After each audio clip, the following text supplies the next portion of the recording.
మిత్రమా, నిన్ను ఒకరు మోసం చేశారని బాధపడ్డం కన్నా నువ్వు ఎవ్వరినీ మోసం చేయలేదని ధీమాగా ఉండడమే మంచిది మిత్రమా. ఎందుకంటే కాలం అనేది ఒకటి ఉంటుంది, అన్నిటికీ సమాధానం చెప్తుంది. నలుగురికి నచ్చే నువ్వు మరో నలుగురికి నచ్చాలని రూలేమీ లేదు కదా. 10 మందికి మెచ్చుకుని నిన్ను 10 మంది మెచ్చుకుని నిన్ను మరో 10 మంది నిన్ను తిట్టుకోవచ్చు మిత్రమా.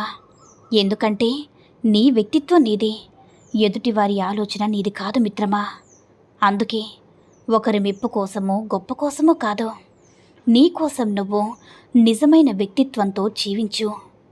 మనం లోపలికి తినే పదార్థాలు రుచిగా ఉండాలని కోరుకునే నాలుక ఎప్పుడు కూడా మనం బయటకు తోసే మాటల విషయం గురించి అస్సలు ఆలోచించదు. కడుపులోకి వెళ్ళిన అన్నం విషమైతే ఆ మనిషి జీవితం మాత్రమే నాశనం చేస్తుంది.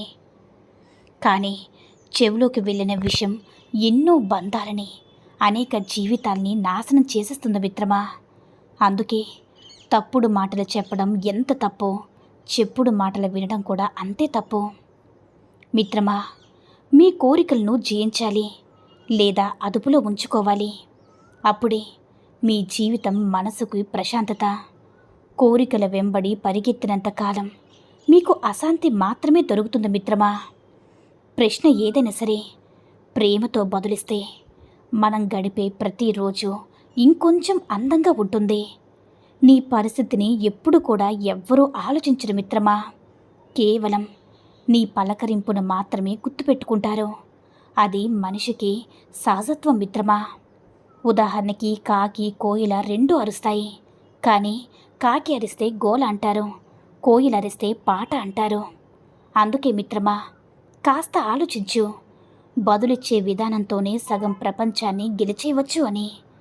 జీవితం అందమైన బహుమతి ప్రతి ఒక్కరికి కూడా, కానీ బయట నుంచి వచ్చే సవాలుతో మరింత మెరుగ్గా చురుగ్గా మారుతుంది. కానీ అంతరంలో ఉన్న అపనమ్మకం అనే పురుగు తొలిస్తేనే అది రకరకాలుగా మారుతుంది మిత్రమా.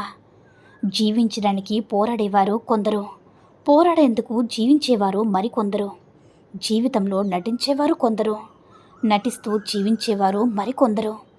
కానీ జీవించినా పోరాడినా నటించినా ఆ జీవితాలు మనవి మిత్రమా. దాని ఫలితం కూడా మనదే. ఎదుటివారి తప్పొప్పులు నువ్వు నవ్వుతూ భరించినంతకాలం నువ్వు మంచివాడివి మిత్రమా. ఎప్పుడైతే వాళ్ళ తప్పుని తప్పు అని చెప్పి సరిచేయాలని చూస్తావో, సరిగ్గా అప్పుడే మనలో మనకి తెలియని లోపాలను వెతికి మరీ ఈ ప్రపంచానికి మనల్ని మరొక రకంగా పరిచయం చేస్తారు. అప్పటి వరకు వాళ్ళు మనపై చూపిన ప్రేమ, అభిమానాలు అన్నీ కూడా మరుగున పడతాయి. ఇదే నేటి మనుషుల తీరు మిత్రమా. మనం నమ్మిన వాళ్ళు నటిస్తున్నారని ఒక్కసారి తెలిసిన తర్వాత ఎంత నిజాయితీగా ఉన్నా కోల్పోయిన నమ్మకాన్ని అస్సలు తిరిగి పొందలేము. కష్టపడే దాంట్లో మన గౌరవం ఉంటుంది, మోసం చేసే దాంట్లో మన పతనం ఉంటుంది. అందుకే నిజాయితీగా బ్రతికినంతకాలం నువ్వు ఒకరి ముందు నటించవలసిన అవసరం లేదు. మీరు చేసే తప్పుకి బాధ్యత మీదే, మీకు వచ్చే కష్టం కూడా దాని ఫలితమే మిత్రమా. అందుకే మీరు చేసే పనులకు బాధ్యత ఎదుటివారి మీద వేయకుండా వాటిని సరిగ్గా వేసుకుంటూ ముందుకు పో మిత్రమా. అదే నీ గెలుపని తెలుసుకో మిత్రమా. ఒకసారి జీవితంలో దెబ్బతింటేనే నీలో ఎంత ధైర్యం ఉందో తెలుస్తుంది. అలాగే ఒకసారి తప్పు చేస్తేనే తెలుస్తుంది నువ్వు ఇంకా ఎంత నేర్చుకోవాలో అని. ఒకసారి ఓడిపోతే తెలుస్తుంది నీవు ఎలా గెలవగలవో అని. జీవితంలో నువ్వు అనుకున్నది సాధించాలి అనుకున్నప్పుడు అనుకోనివి చాలా ఎదురవుతూ ఉంటాయి మిత్రమా. అంత మాత్రానికి జీవితం అయిపోయినట్టు కాదు. జీవితం ఇంకా చాలా ఉంది. కొన్నిసార్లు మనం తీసుకునే నిర్ణయాలే మన భవిష్యత్తుకి పునాదిని వేస్తాయి. మరికొన్నిసార్లు ఉన్న పునాదులు కూడా కదిలించి వేస్తాయి. అందుకే ఏదైనా నిర్ణయానికి వచ్చే ముందు ఆవేశంతో కాదు మిత్రమా, ఆలోచించి నిర్ణయం తీసుకో. అవసరమైన ఆలోచనలు ప్రారంభంలోనే అణిచివేయకపోతే ముందు ముందు నువ్వు నీ మనశ్శాంతిని కోల్పోతావు మిత్రమా. నిస్సాయ స్థితిలో ఉన్న ఒక ఆడది డబ్బు కావాలని ఒక మగవాడిని సహాయం అడిగితే నాకేమిస్తావని అంటాడు. ఒక్కొక్కసారి కొంతమంది నిజంగానే అన్ని విషయాల్లో కూడా సహాయం చేస్తారు. నీకు ఇంత సహాయం చేశాను కదా, దానికి ఫలితంగా నాకు ఏమిస్తావు అని కొంతమంది అడుగుతారు. ఇలాంటి మగవారికి చెప్పేది ఒక్కటే మిత్రమా, అదేమిటంటే రేపు మీరు లేకపోతే మీ ఇంటి ఆడవాళ్ళ పరిస్థితి కూడా ఇదే. సహాయం కోసం ఎవరి దగ్గరైనా వెళితే మీరు పరాయి వాళ్ళని అడిగినట్టు వేరే వాళ్ళు కూడా మీ ఇంటి ఆడవాళ్ళని నాకేం ఇస్తావు అని అంటారు. ఇది గుర్తుపెట్టుకో మిత్రమా. ఒక మొక్క ఎదగాలంటే కావాల్సింది ఖరీదైన కుండి కాదు, నాణ్యమైన మట్టి. అలాగే మన పిల్లలు ఉన్నతంగా ఎదగడానికి కావాల్సింది సంపద కాదు, సంస్కారం. ఎవరో తొక్కిస్తున్నారో ఎదగనివ్వడం లేదని ఏ మొక్కైనా నీతో చెప్పిందా? ఎటు కదల్లేని ఆ మొక్కలో ఉన్న ఆ విశ్వాసం నీలో ఎందుకు లేదో ముందు ఆలోచించుకో మిత్రమా. నీకు విలువ లేని చోట మాట్లాడొద్దు.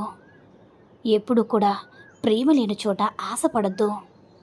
దూరం పెడుతున్న వారికి ఎప్పటికీ కూడా దగ్గర అవ్వకూడదు. మనల్ని భారం అనుకునే వాళ్ళకి మన బాధలు చెప్పకూడదు మిత్రమా. నువ్వు అంటే ఇష్టమే లేని వారికి నీ ఫీలింగ్స్ అస్సలు చెప్పకూడదు మిత్రమా. సమయం విలువ ఎప్పుడు తెలుస్తుందో తెలుసా? బాధ్యతలు మీద పడి నీకు నచ్చిన 4 నిమిషాలు కూడా నీ చేతిలో లేనప్పుడు, పోయిన క్షణం తిరిగి రాదని నీకు తెలిసినప్పుడు, వాటి కోసం ఆలోచిస్తూ ప్రస్తుతాన్ని మళ్ళీ వృధా చేస్తున్నావంటే నీకు ఇంకా కాలం విలువ తెలియదని అర్థం మిత్రమా. ఈ క్షణం నీకు ఎలా ఉపయోగపడుతుందో అనే స్వార్థంతోనే నువ్వు ఆలోచించకపోతే జీవితంలో ఎప్పటికీ నీకు సమయం అనేది దొరకదు. ఎవరికో చెడు చేయాలని ఆలోచించకూడదు. ఇంకే ఇతరులు ఏమనుకుంటారని చెప్పకుండా తెలుసుకునే సామర్థ్యాన్ని పెంచుకో మిత్రమా. బాధ మనకి బలవంతులు ఎలా అవ్వాలో నేర్పుతుంది. భయం మనకి చురుగ్గా ఎలా ఉండాలో నేర్పుతుంది. మోసం మనకి తెలివిగా ఎలా ఉండాలో నేర్పుతుంది. ఒక మనిషి యొక్క అసలైన నిజం చెప్పన మిత్రమా, బయటపడేది ఆశపడినది తన చేతికి అందగానే బయటపడుతుంది. మరొక దాని మీద ఆశపడ్డం, ఒకవేళ దక్కకపోతే ప్రపంచంలో ఉన్న బాధలన్నీ తనకే వచ్చినట్టుగా ప్రవర్తించడం, ఇదే మనిషి అసలైన నైజం మిత్రమా. మనిషి దేవుని నమ్మాలంటే భక్తి ఉంటేనే సరిపోతుంది, కానీ సాటి మనిషిని నమ్మాలంటే ధైర్యం కావాలి. ఈ రోజుల్లో బుస కొట్టే పాముల కన్నా గుసగుసలాడే మనుషులు చాలా ప్రమాదకరం మిత్రమా. అర్థమైందనుకుంటా మిత్రమా. ఒక స్త్రీ తన శరీరాన్ని తిప్పుకుంటూ నీ వైపే చూస్తూ ఉందంటే ఆమెకు నీపై కోరిక ఉందని అర్థం కాదంటారా? ఈ సూక్తుల్లో ఏ సూక్తి నచ్చిందో కామెంట్ చేయండి. ఈ వీడియో నచ్చినట్లయితే లైక్ చేసి మరిన్ని వీడియోస్ కోసం మన ఛానల్ని సబ్స్క్రైబ్ చేసుకొని మాకు కొంచెం సపోర్ట్ చేయండి. ధన్యవాదములు.